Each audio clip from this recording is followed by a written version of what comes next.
everyone, welcome back to another Patreon Q&A episode. I've got a lineup of questions I've got to jump into, all coming straight from Patreon supporters who are on a particular tier of the campaign. Each month they get to submit a question and I'm going to answer it right here on the Q&A show. Here we go. First question this month comes from Steven, who asks, for people like me, once done with film school, what's the next step to make it in the biz like you? What advice would you give? You touched on moving from New York to LA. How long did you think about it before you moved? Was it scary to move across the US? To answer that first question, I've repeated this a couple of times, and I think it's well worth reiterating again because I do get asked this question a lot, and my answer to it is that everybody's path is different. If you asked me at the very beginning of my career, would I have taken these exact steps to get to where I am? I probably never, ever would have guessed that this was the path I carved out. And I really, truly believe that nobody's path is exactly the same. Really, what it came down to, for me at least, was just doing exactly what felt right and pushing for what I wanted one way or the other. And with film school, for example, the reason that I decided to go to film school is because I was reviewing movies and something just didn't feel right about critiquing others' work without experiencing what it was like to make a movie myself. And that was just a feeling that I had. It doesn't mean that everybody has to take that exact same approach, but that was enough to drive me to apply and eventually attend film school. So that's why I did that. And as for the move to LA, that was the hardest thing I've ever done in my life.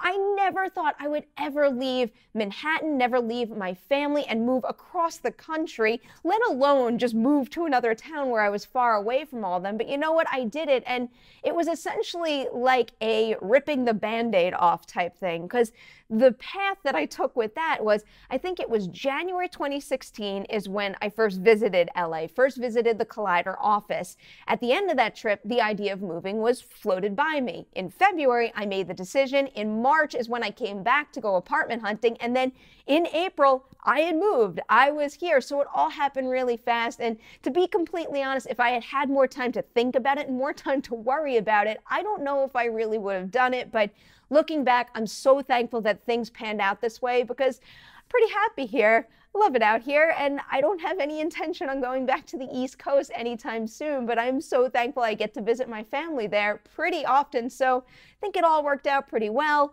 Dewey's happy here. He loves that my apartment in LA has carpet, unlike my hardwood floor in New York, so we're all doing okay. Now it's on to question number 2, and this one comes from Michael, who writes, what book would you like to see turned into a movie? I've got a long list of answers to this question, but I'm going to narrow it down here to 3. One is one where I actually got my wish. It's happening, and it's the Shining sequel, Dr. Sleep. It was just recently announced that Mike Flanagan is going to direct the film adaptation, and I am beyond thrilled. I don't know if it's going to be a direct sequel to the Shining movie or stick closer to the events of the book, but kind of hoping for the book, just because I don't really want them to change much about the actual novel Dr. Sleep, because I liked it so much. I wanted to stick close to the source material on that one. Who knows, though? I'm excited to see how that one pans out. Another one that I'm going to lay out there, and probably you've heard me say this before, is the Star Wars book by Claudia Gray, Lost Stars. That is hands down one of my favorite Star Wars canon novels, and I think it is so cinematic. It's a pretty lengthy epic, though, where it covers a number of years of the main characters' lives, so I'm not sure if they could really condense it to one feature film, but that's the kind of thing where if it's adapted to a TV series, it really could thrive. Those characters are so memorable and strong. Now also one that I don't think is anywhere close to happening yet. I read this book by DJ McHale called Silo a while back because I heard it was optioned to be adapted to feature film, and clearly it hasn't happened, but that's one book that I read years ago that's really kind of stuck on my mind. It falls under the young adult category, and it follows what happens when this young kid who's living on an island, I believe it's in Maine. It's called Pemberwick Island in Maine. He's living on this island, and one day the island is just quarantined and basically cut off from the rest of the country because a government agency swoops in and says that a virus is spreading on the island. It's a really riveting read, and I know it's part of a series as well, but I've only read the first book, and really I thought that that first book book would have made a great film. So I really am hoping that that winds up panning out eventually. We will have to see. Now, though, moving on to question number 3, and it comes from Evan. He writes, what's your stretching routine? So yeah, my resolution for 2018 was to be a little better with stretching, because you guys know I like to work out a lot. I like to run a lot.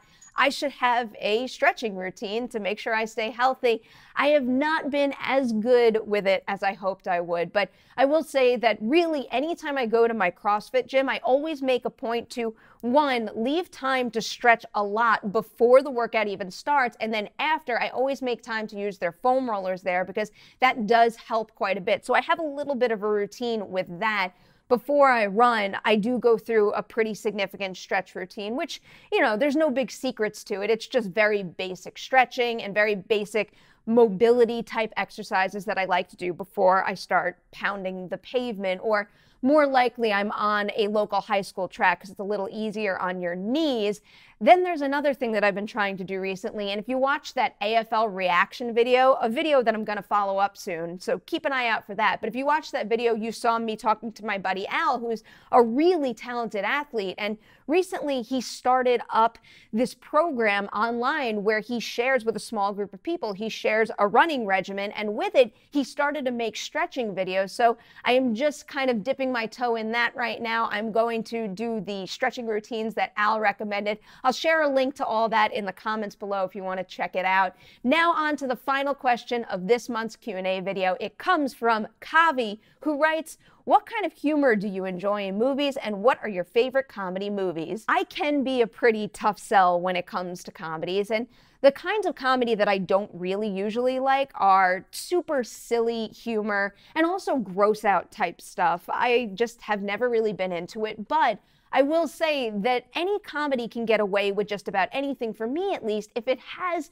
strong characters and a strong story. And a perfect example of that is what I'm covering right now. It's Ash vs. Evil Dead. Talk about a really zany comedy with some super gross moments, but it works because I'm so attached to those characters. They take the time to develop the story in a very, very engaging, exciting way. So that show is pulling it off big time right now. And just to touch on some comedies that I really love, going back to the very beginning, I am a huge Billy Madison fan. It is one of my favorite movies of all time. I grew up watching it over and over and over. I can repeat, I think, almost every single line of that movie. Also, back in the day, Clueless was a big deal for me, and so was Romy and Michelle's High School Reunion. Both movies that I continue to watch over and over again. In the 2000s, it turned into Mean Girls. Obviously, all my friends were into it, and it's great that it also happens to be a really good film. So those are a bunch that I love. And, you know, just to tap into some recent ones also, I've got What We Do in the Shadows. It's a Taika Waititi film. If you're sick of vampires and you want something that has a fun, fresh spin to it,